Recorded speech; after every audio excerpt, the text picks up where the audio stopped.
Beyond the Boundaries, My Ideal Education System by Abigail Burton in Mrs. Campbell's Period 3 AP and Language Composition class. Here are some of my qualifications. I'm an 11th grader in the Medford School District. I have a 4.0 GPA. There are lots of educators in my family, like my mom, 3 grandmas, 5 aunts, my grandpa, and a lot of close family friends. And I also know other people who go to school in the United States.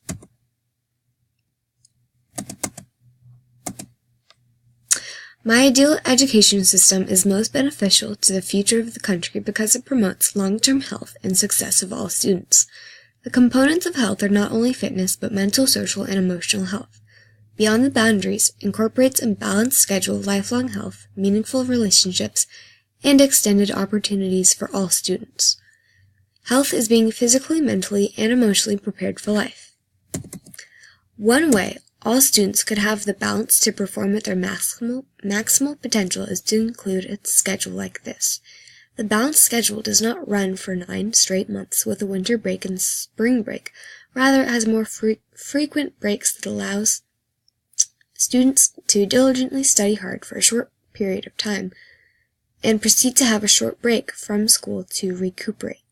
Summer would still exist for a shorter time frame, for 30 days, but this way students would retain knowledge and encounter much less difficulty coming back to school. Metro Nashville Public Schools has demonstrated success in the balanced calendar, and it is evident that the health of students would benefit from more frequent intersessions between quarters to allow students to replenish. To address the cons of a balanced school schedule, first of all, although people are afraid of change, people also must realize that it is necessary for students for success and development. Evidence rests in schools that are incorporated already, such as Henry County Schools in McDonough, Georgia, Madison School District in Michigan. Secondly, although families do enjoy summer, they could enjoy the intermissions even more because they will be more frequent. Finally, experiences during the summer can be meaningful and life-changing, as it is a major drawback if travel date exceeds 30 days, but the sacrifices would seem less of a burden in the grand scheme of things. The balanced calendar would give more opportunities to travel and take vacations off or time off from effectively studying in school. Another schedule change that could allow students to effectively learn in school is to have a start later rather than beginning school early in the morning. 8:45 like South Medford High School is sufficient, especially with the 9 o'clock late start on Wednesdays. The relationship between a teacher and a student changes the dynamics of a class and the extent in which the pupil learns the material. Rita Pearson explained, "I gave my students a saying to say, 'I'm somebody. I was somebody when I came here. I'll be a better somebody when I leave. I am powerful and I am strong. I deserve the education that I get here.'" This allowed her students to believe in themselves and strengthened their mental health. If all students had a positive role model in their life, confidence could improve. Therefore, pupils would be convinced they could learn anything and do anything, and would enter society prepared to embark on life. Rita Pearson emphasized how kids don't learn from people they don't like. This would benefit classrooms in a memorable way. From my own experience, I can agree that a foundational background with positive experiences early on in schooling promotes a desire to learn later on as well.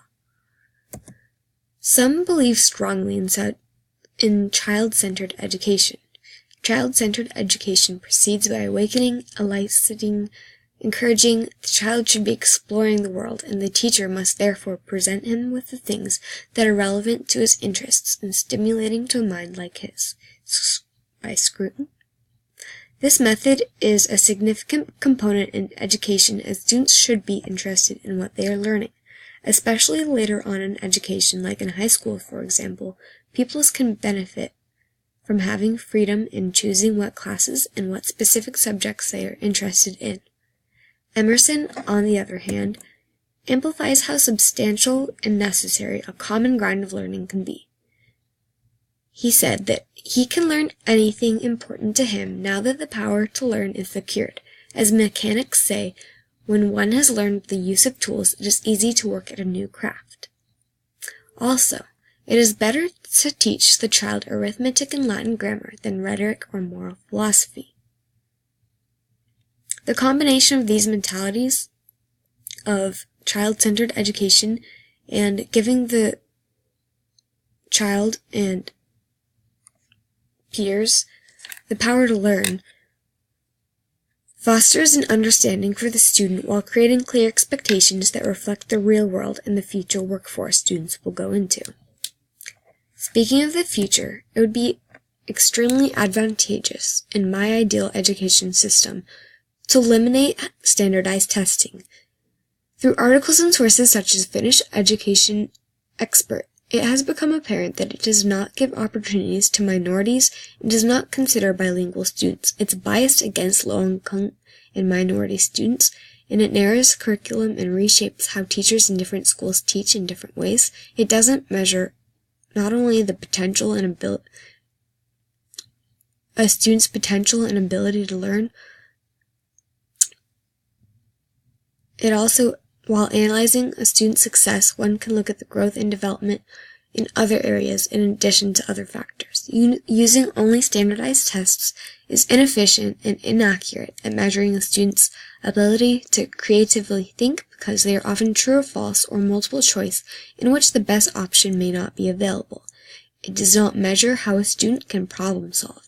Also, they do not show skills of a student's strength to collaborate and get along with others. Also, critical thinking, analysis, and making observations and evaluations. In addition, standardized test scores cannot reflect how successful a teacher is at their job. For example, Rita Pearson taught her students they had the power to learn. This is something that cannot be tested. However, one could argue that she was the most influential adult in their lives. Using more than standardized tests is an important part of my ideal system because there are multiple other ways to determine how rewarding education can be. Mental health of students can thrive if they understand that their worth and development is much more than a test score on a standardized test. Another way schools should focus on the health of students is by incorporating more physical education and opportunity to be active. Schools do not make exercise mandatory, to a point in which it seems irrelevant. There are very few physical education credits necessary to graduate high school. Meanwhile, there are multiple health epidemics across the nation, including heart disease, diabetes, and obesity. Young students must have the opportunity to play outside. Also, consistently teaching students ways to lead a healthier lifestyle will benefit society in the future. Certain forms of activity may not be everyone's cup of tea, but finding ways different students do enjoy moving is quite doable. Living a longer, higher quality life can make the country more successful. Concluding, Beyond the Boundaries incorporates all aspects of health, the social and mental benefits of a balanced calendar, and the later schedule, the necessary element of a positive role model and supportive teacher, teaching strategies that encompass giving children the power to learn, then allowing them to be influenced by what interests them in order to become their best to contribute to the country. Like Ken Robinson said, we may not see the future, but they will. These are my works cited and consulted. Thank you.